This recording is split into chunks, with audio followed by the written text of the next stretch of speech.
Hi, everyone. I'm D.Lisa. I'm the dream doula for spiritual women. Hello, everyone. I'm Jose Salazar. I'm the founder and CEO of High Performance Coaching and Consulting. Jose, it's so beautiful to talk to you today. Thank you so much for your time and attention. Lisa, thank you. It's great to be here and spend some time with you. So you have a program that you're doing with coaches right now, and I that's what I would love to chat about today. I know that you are a coach for young athletes as well, but it really comes down to who their coach is, who they become as an athlete. Don't you agree? Oh, absolutely. They play a big role on it. The coaches, especially when you talk about younger athletes, play a big influence Yeah, with yeah. them. When So, my mhm. kids both played soccer at T-ball, we're not going to count that, and then soccer, and they're girls, and I didn't grow up playing any sports. And so when I went to the soccer practice and the soccer games, and I saw all these other parents like yelling and doing all the things, I'm like, what did they just do? I don't even understand. And they were all rec teams. So all of those coaches were volunteers. And some of them were good, and some of them are frankly really bad at coaching the kids. They were yelling at them and telling what they did wrong and kind of diminishing their joy. And little kids love to play sports. They love to just do it, even if they don't win. So how do you help coaches really get into the right mindset so they're not that Hitler type coach? That's, that's an interesting. Those are great questions. And you said a couple things that are really important when you talked about, you said your example of your kids and rec leagues. And you're right, at that level, it's a lot of volunteer coaches. Yeah. And actually they're all volunteers for the most part. And they just they want to help the community, they want to be involved and stuff. But unfortunately, they don't have the proper always they don't have the proper training that's needed. Um, to get kids in the right direction. And we try to do the best. And it's amazing how parents and coaches get very competitive. And the kids are, like you said, are just trying to have fun, but the parents are very competitive and stuff. And they start, yelling both good things and, and sometimes not so good things and stuff. But what we don't realize is that that actually goes into the kids' minds, into the players' minds. And if they're always being told things that they need to do better, to do better is not a bad thing, but if they're always being criticized of why'd you miss this ball or why are you slow, all those things add up. And it's not easy in any sport, and especially a lot of the times when you're in the rec leagues, kids are just trying to figure out what they like. I know, for example, my kids tried soccer and they didn't like soccer. My son got into baseball, but sometimes uh, I've seen parents try to force their kids to do something that they don't like. And even with sports, and I've heard kids say, well, I'm doing this because my dad wants me to, or because, there's an expectation because my brother did this and all that. So, and it's Yeah. an important thing to get out to really get the kids to, first of all, do what they want, and when they're trying it out, let them try and see what they like. And then if they say no, then, try something else. There's so much out there besides sports or even within sports. I mean, look at all the Olympic sports that we're seeing these days that are coming out. Right. And you teach the mental aspect of sports. And 100% of what I'm seeing online about the Olympics right now and is all about this person. Like you would know all their names. I don't follow sports that much. And it's like this person took time off because of mental health. Simone Correct. Biles, Simone right? Biles. Yes. So Right. and everybody was mad at her when she did that. They're like, how can you quit? What are you doing? What do you mean? And she's like, no, I can't do it. And then she came back Right. with so much success. That tells people leagues, we don't really have to explain how that works. You have good mental health, you have a good mental attitude, your body performs. Absolutely. And the mental aspects is such an important thing that has actually gotten a lot of more recognition. I mean, over the years, even like right now at college level and even the professionals, they have actual psychologists, and mental health therapists on their teams to help them support because they see the value of it. I mean, and the mental health, it's more catchy now. People are paying more attention to it, but just because in mental health in general, we're paying more attention to it. Yes. But if you look back into people that were successful in sports in the early 70s and stuff, it was still all their mental aspects and stuff. We just didn't recognize it as much as we do now. But it's a very important thing. And interesting enough that we talk about mental aspects, and you see, like, if you go on any of the social medias, you see a lot of constant memes being pushed up of, positive thinking, motivation, and all that's great because you look at them and like, yes, and people send likes and stuff. But here's the problem. People hear that all the time, but when you have to put it to reality, and actually implement those things, how do you do that?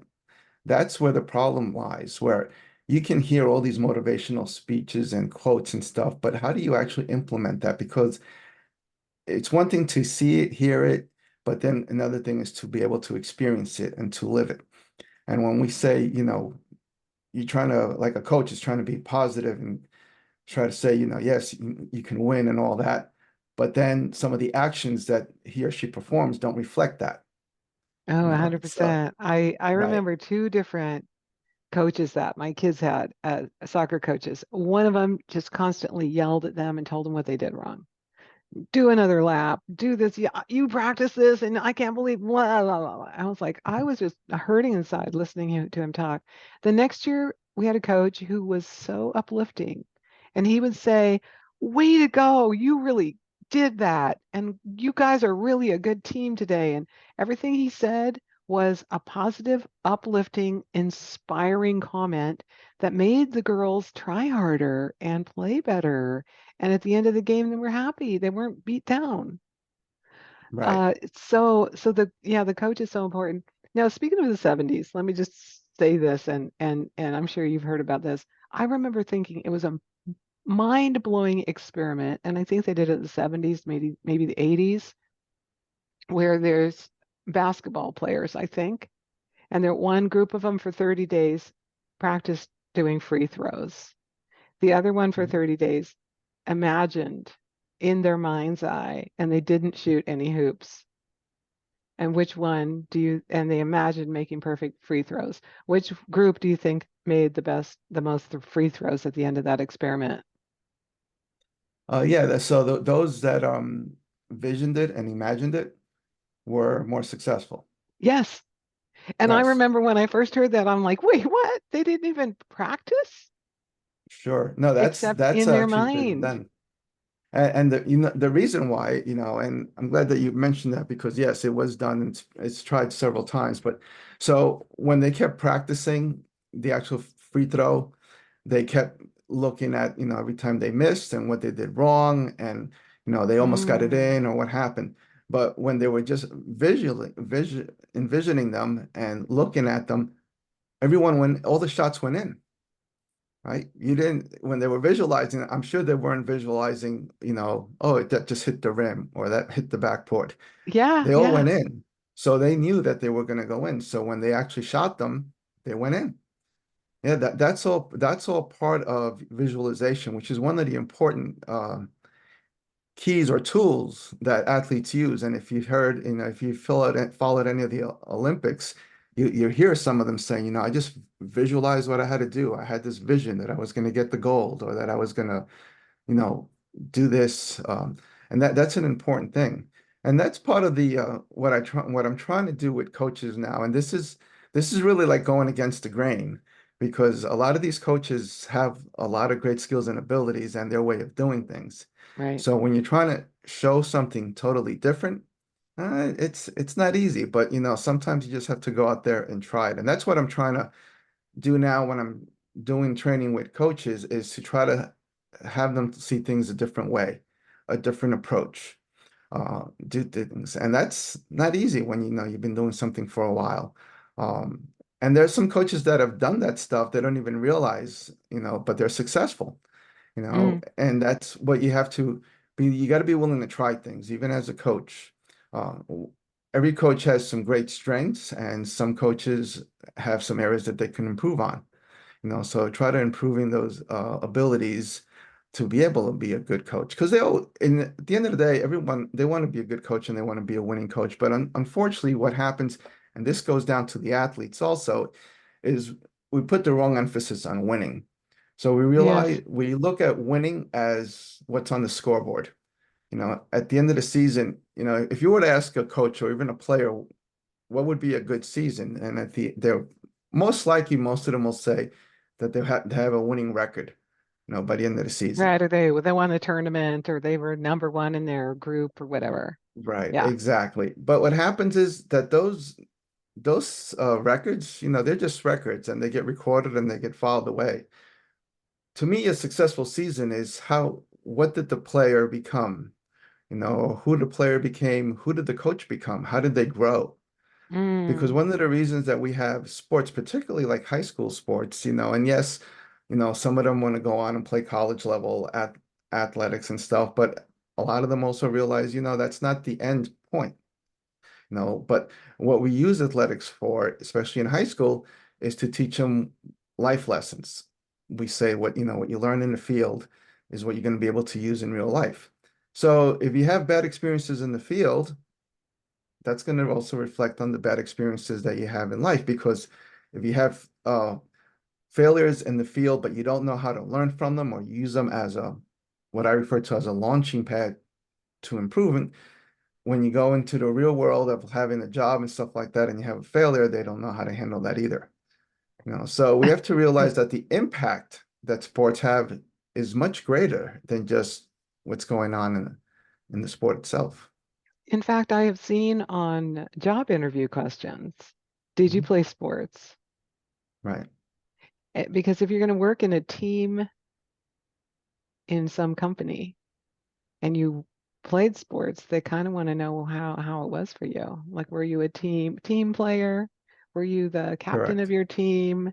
What did you love about it? What did you hate about it? Because I know for sure that both of my daughters didn't really love soccer, but they Mhm. loved their teammates and they Right. loved running around and feeling energetic.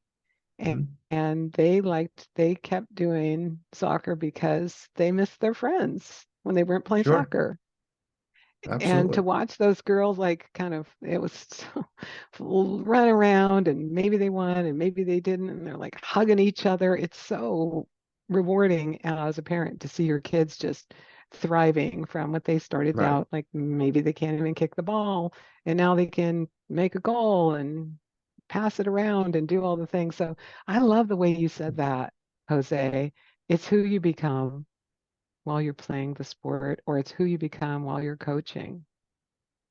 Right. So Absolutely. beautiful. So That's beautiful. the thing that we have to understand now, and especially nowadays, one of the things that I've observed in some situations is kids are not having fun because they're being pressured so much, Yeah. and that they have to perform. If the cars are going to look at you, you're going to having to do all this and stuff, and there's a lot of pressure for them to perform versus just going out there and having fun. Yeah. And that's when you have fun, good things will happen. Yeah. But if you're Yeah. afraid of making mistakes or making errors, you're so focused on those errors that that's what's going to happen. Because as you know, the brain, is a very complex thing, but at the same time, it's very simple. Whatever you tell the subconscious mind, that's what it'll act on because the subconscious mind is not able to say right or wrong, yes or no. It's like, if the subconscious mind hears errors, errors are what's going to happen. So Exactly. it's understanding, how our thoughts and just the things that we say really have an impact on performance. And that's not just in sports, but anything that we do. Yeah. Yeah. So I know that in sports, they do videos or they take movies of the game to Correct. look at it later, see what you Mhm. did well, see what you could improve on. Do you do that with your coaches? So you have a video of them coaching and you can give them feedback? No, I have not done that with using videos because a lot of my stuff is like basically what they say and how they Right. said it Right. versus with the athlete where you're actually trying to see their skills and stuff. But one of the things that's interesting is like, so for example, even at practices, when you have a situation where they're practicing a skill and they don't do a skill well, and they say, okay, go ahead and give me 10 push-ups. Yeah. Now, now, Punishment. right. So now they connotate with, if I make a mistake, I'm going to have to do this, these push-ups and stuff. Two things happen there. One, doing the push-ups is not going to help fix the mistake. And the second thing is now they're correlating push-ups, which is a very important uh, exercise to be able to do for conditioning, as punitive. So the push-ups and all that stuff, that's still important that they need to be do it, but it shouldn't be done because you made a mistake. If they made a mistake, they should either ask them, so how can you fix it? Or keep practicing the skill until it's fixed. No, Yeah, but like if you but made a mistake, let's say soccer for better right. idea, you didn't get the goal. So Hmm. practice making goals. Or you didn't make the Right. pass, practice making passes. Like don't do laps or Sure, push-ups. exactly. Like sometimes, like if you're using the soccer example at practice, they're like, okay, if you miss a goal, or let's just say for the goalie, if you don't block that shot, you got to give me 10 push-ups. Well, that's not going to help them improve their ability to block shots. It's more like, No. okay, the reason you missed a shot is because if you notice the kicker went to the left and you stayed to the center. So let's repeat that again and now go to the left more. That helps them improve. Yes. They should be Yes. doing push-ups at the beginning of practice anyway, as part of their conditioning. So Yes. that's why sometimes well-meaning coaches, well, don't create the results that they could get just because of their approach on that. So that's a little bit of, a different way of thinking. A lot, the other thing is practice like you play. That's Well, an say more important about that. thing. Say more about practice like you play. Well, one of the things that sometimes we don't realize is that our body is being conditioned, and that's why we're practicing. But your body and your brain will also remember um, what is it that it's supposed to do. So, for example, I'll give a real quick example from a professional football player. Used to be with San Francisco 49ers, Jerry Rice. He was a great, wide receiver. And during practice, one of the things that he did when they came into training is every time that the quarterback threw the ball to him, he caught the ball and ran all the way to the end zone during practice. And In in practice, practice, wherever he was, he right, would run all the way. right. And then when they were throwing the ball to the others, like just the college kids coming onto the team and all that, they just get a fancy catch and all that stuff. But at one point they asked him, why do you keep running all the way to the end zone? You're slowing us down, you're delaying us in practice. His answer was, because my job is when I get that football, I'm scoring a touchdown. Right on. Right? So he knew that every time he caught that ball, his job is to run to the end zone. That's what you practice the way you're going to play. Because what happens is you focus so much on the catch, and then okay, now you got to run. So and that's just an example, of practice like you play.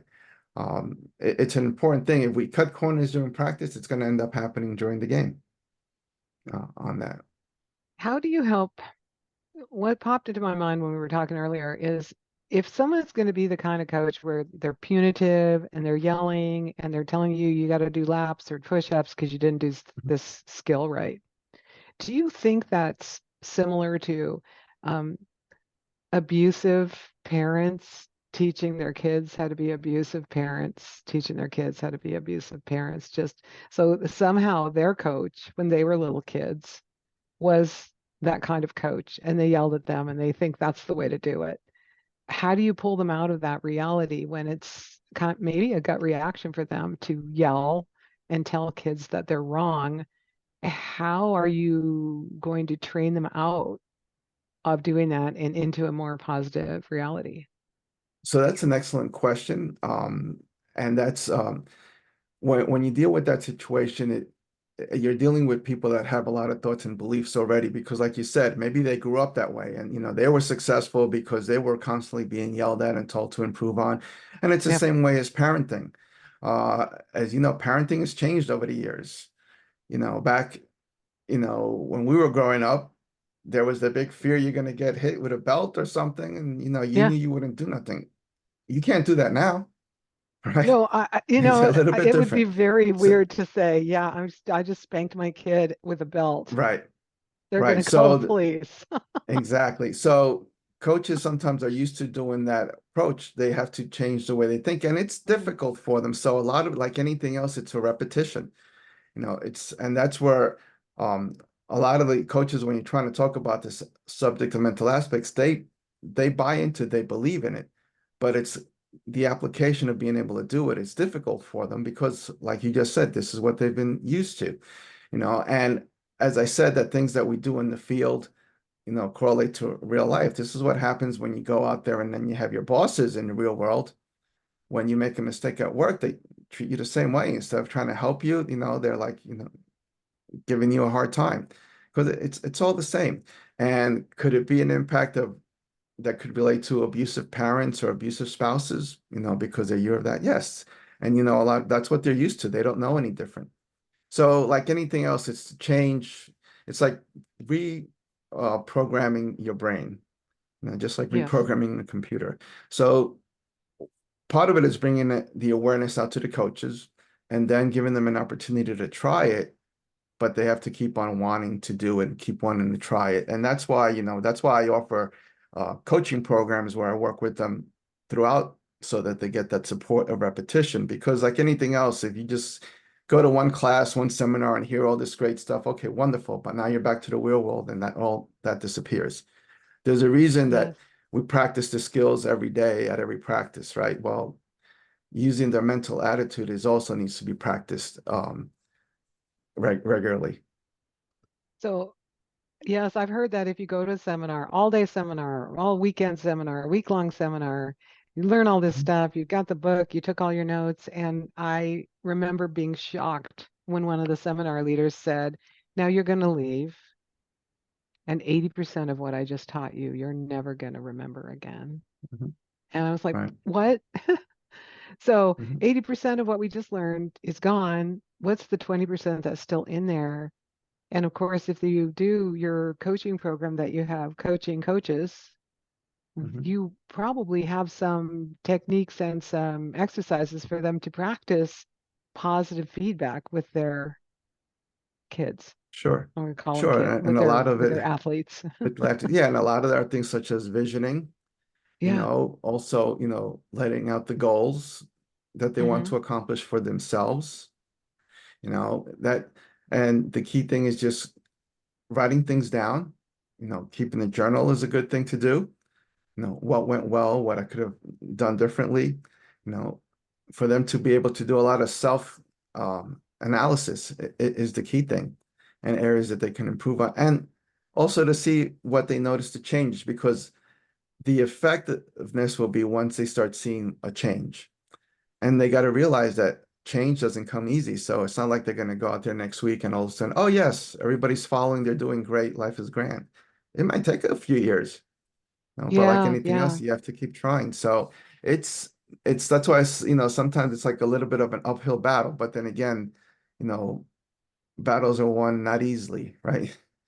And stuff. So if you want something, you have to work at it constantly. And it depends again the level of commitment. When you're talking about rec league coaches, they're just volunteering. They just want to help. So they'll try to do their best. Those that are dedicated more, they want to improve to become better coaches. And Right. you have some great coaches out there and stuff. So that's. But the more that we can do to help coaches, athletes, parents, I think the better we'll all be. And what I really try to emphasize is that while I talk about it, mental aspects of sports, these are things that you can carry on to the rest of your life. Whether you be a coach helping others, whether you're an athlete, or even as a parent in other areas of parenting, not only supporting them in sports, but also whatever they decide to do in life. And sometimes as parents, we're going to hear things that we don't want to hear that our kids say, but we have to support them because that's what they want. Yeah, And I stuff. love It's a that. little bit So different. so so your program is for coaches, is for parents, is basically for everyone who wants to change their mental aspect and be more positive in the world Correct, instead of, correct. Yes, I use the sports, as the means to get to them to understand, the sports, but also to see the value that it's way beyond the sports aspect of it. So yeah, it's not just, so well, my kid's only going to play high school baseball. Okay, that's fine, but he's going to graduate and go on to college and do something, right? Doesn't have to be yeah, sports and stuff. yeah, So yeah. that's the key that I'm trying to carry on, that it's just more than just for the sports aspect of it. But I love I that. So mean, you're really you you're a champion for all the young people that are getting raised up. absolutely, and those that are supporting them, which Yeah. is parents and coaches, and this is a perfect timing when you look at all this. You see about all the Olympics, and you hear all the comments from the athletes and stuff, and some of them had very tough challenges. But one of the things that they'll always talk about is the support that they had. Mm. Yeah, can you let's talk about that for a minute before we sign off. What is your favorite Olympic story? Are you following the Olympics from Um, your coaching point of view? Sure. Yeah, I'm following the Olympics, and it's I mean, I enjoy seeing all of it, but I think one of the Simone bias is a very big one, because the reason being is it hit such a lot of publicity when it happened, when the last Olympics, when she stopped, she quit, and what the future is going to be of her and everything else, and Yeah. how she really, what we'll call, fought the demons that she had to deal with, and she made this great comeback, to now 4 years later, what she's able to do. And she is able to use her experience to mentor and coach young athletes. Some of the, I think there was a 16-year-old on the gymnastic team, really young. So you look at someone that's done for a while, struggled, and now came and was able to overcome that. Others can see that it can be done also. So Yeah. that's an important thing for people to realize, that because there's a lot of hardships. And if you think about it, when they're doing Olympics, unless it's some sports, but most of them, what do they get after that? It's just a self-satisfaction that they were able to achieve something. They, not that they're going to be able to get anything more out of it on that, but that's just to be able to overcome challenges that one faces, to understand that there's no limits to anything that you can accomplish, anything you can set your mind to, you're able to do it. And you will notice that it's got to be all in attitude, because they know Mm, that they're going to have failures, they're going to have challenges, they're going to have people going against them and all that stuff. But when you set your eye on what it is that you want, there's nothing stopping you, especially, and so you'll do what you have to do. And that's the thing for anything, whether it be, sports or just life in general, as you know. that's beautifully said.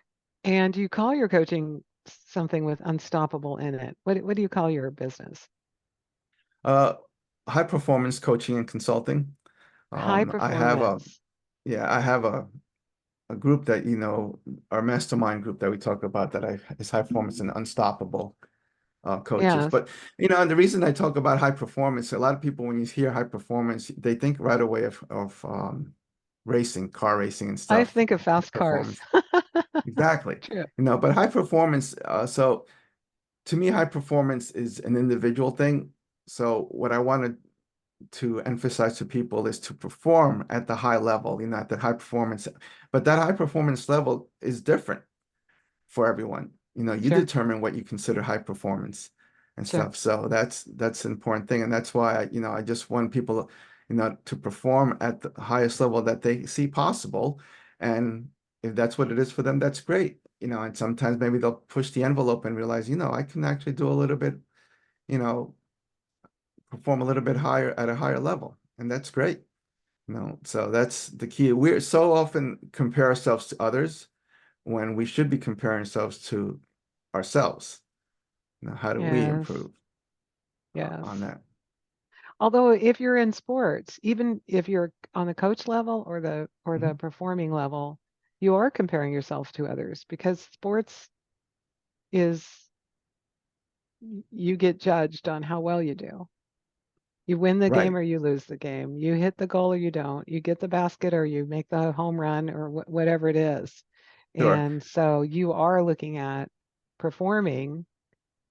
But correct. also, isn't it true that, and maybe this is too old for the younger listeners, but Babe Ruth, the year he made the record of the most home runs in history, he also had the Mhm. most strikeouts. That's correct. Yes, that is the thing, and the reason being that he hit a lot of the home runs because he swung a lot. The reason that he had a lot of strikeouts is because he swung a lot. Yeah, You have to yeah, be willing to go out there and swing. But one I wanted to go back for a second when you talked about how in sports you're being compared to others, which is absolutely true. yeah, The one thing that sometimes that'll capture people, or especially athletes, is when they compare themselves to others and their abilities, whether instead of saying, I can't be like this person or I don't have their abilities, look within and see what is your strength, what is your strong points, you know. So for right, example, and I'll use baseball as an example. There are some what they're called power hitters, and they're known, that they hit a lot of home runs. Then you have some that are known as contact hitters. Their job is they're good at just making contact and getting on base. So it's look at what is your strength, and how you can capitalize on it. If you're a fast runner, well, they're going to use you for your speed.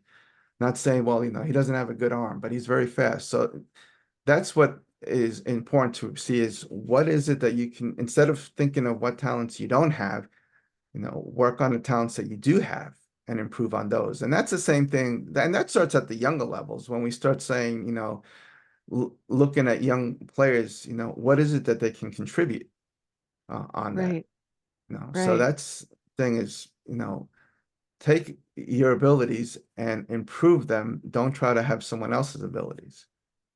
Yes, that's so beautifully put. And that, it's probably up to the coach to pull that out of each individual player on their team. Absolutely.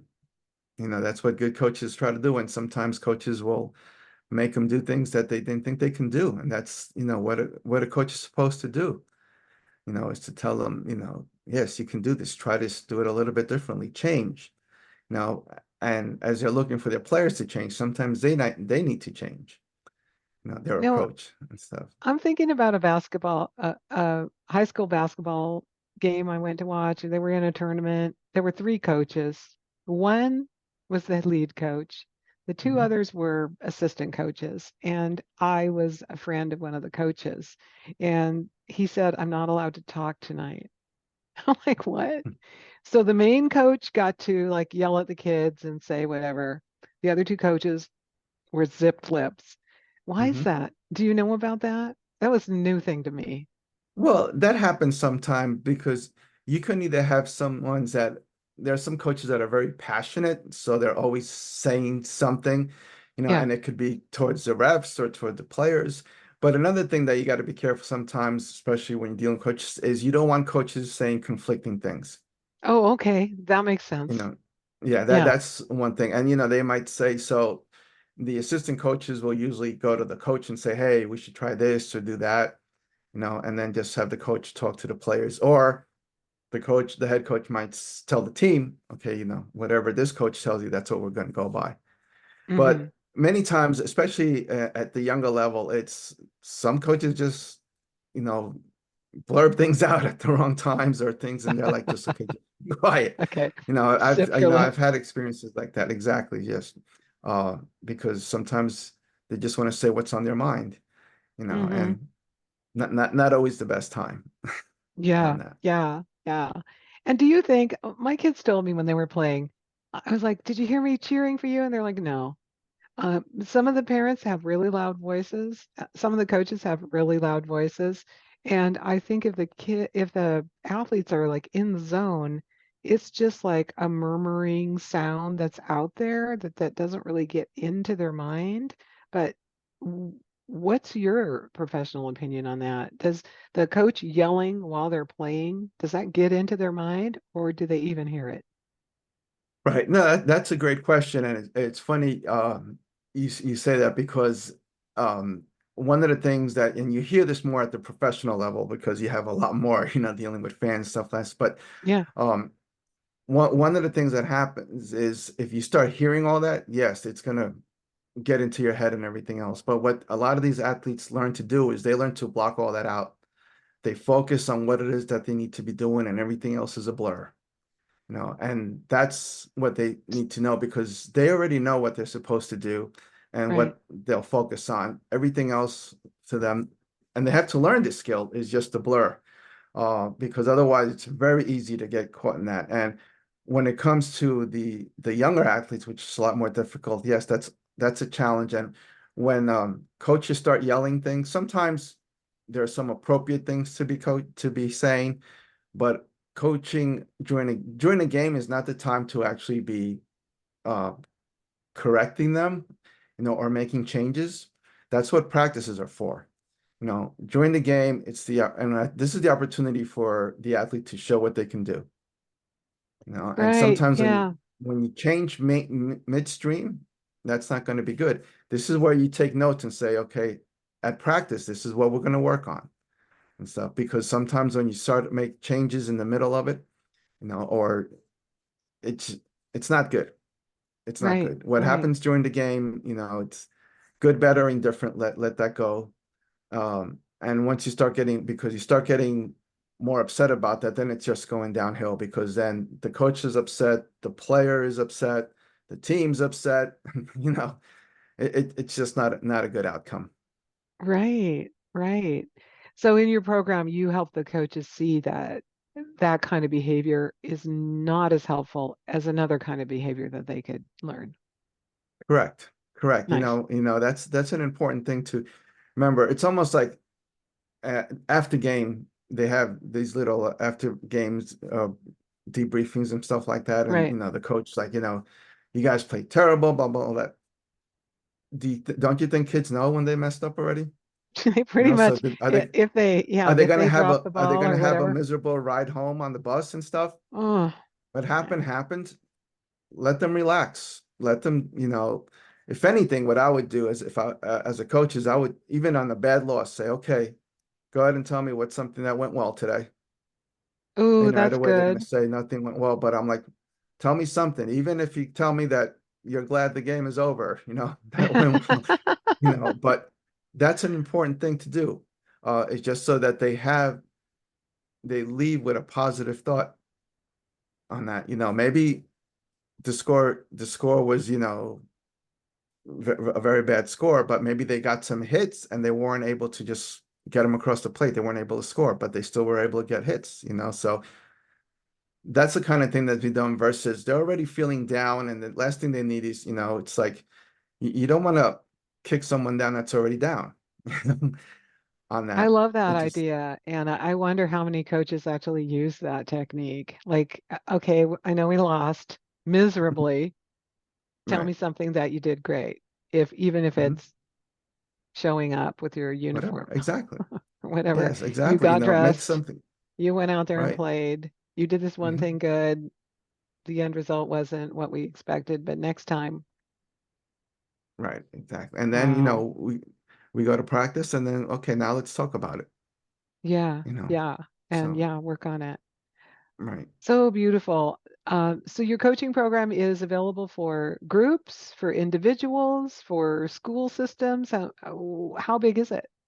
Tell Yes. me. So I have programs that are like seminars that could be Mm-hmm. done, but I also have like 8-week program for athletes for Mm, coaching that goes through through all the steps for them to continue to be able to build on it. Because like anything else, like I said, it's your skills that you develop, and I provide them, tools that they can use and support, so that they're able to move forward on that. So beautiful. I have that available. And yeah, I offer it to, the school systems right now and stuff. So, if you want to send something for parents, for coaches, for athletes, for any, Sweet. it's And helpful tell to people all. how they can reach you, Jose. How can people find you? Um, the easiest way would be probably like most these days will be my email, Uh-huh. which J Salazar, Salazar at highperformancecc.com.